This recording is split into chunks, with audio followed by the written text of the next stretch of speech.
So poverty has not been eradicated because the people who are poor have not had the opportunities to eliminate their poverty, meaning that there's a lot of areas in the world where people suffer from malnutrition or lacks of jobs, and there's just been no foreign investment um, into those areas, and that's pretty much why it hasn't been eradicated. Oh, I think that poverty hasn't been eradicated because there are still thousands of families out there living in misery with scarcity of food and of water and living every day as it goes by, not knowing if they're going to survive or not.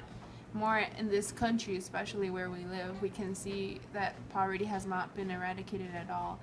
And it also seems that the world has lost focus on their main problem, which is their people. And so I think that they should be addressing this problem more.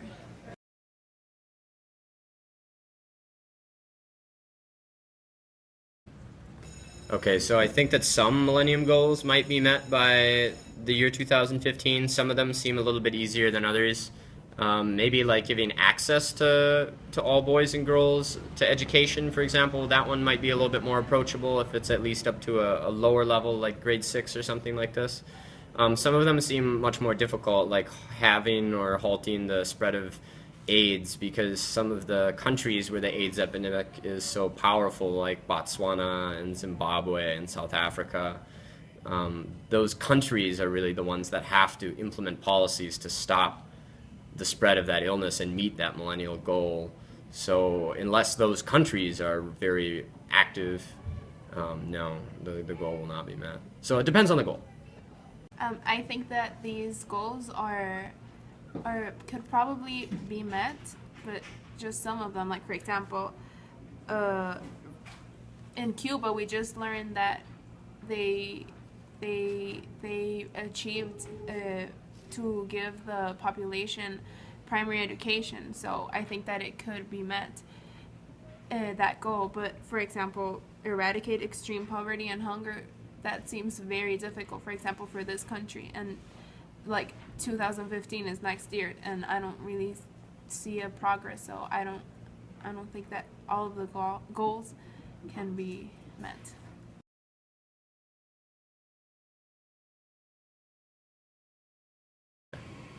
So I can understand why the United States changed their policy towards the war on terrorism away from more humanitarian, egalitarian like goals, like the MDGs.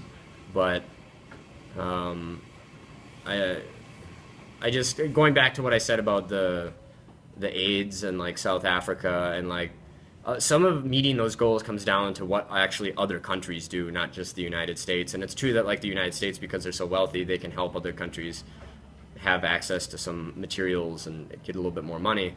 But ultimately, other countries are responsible for meeting those goals as well. So I can understand the policy change, but the United States isn't going to do it for everybody. I think that changing this policy, it was good because war is also a big problem that they should address because it brings a lot of more problems, but also poverty is one of the main problems, and it's their people, it's their population. So I don't think that they rightly change it. I think that they should be addressing both problems and not just focusing on one.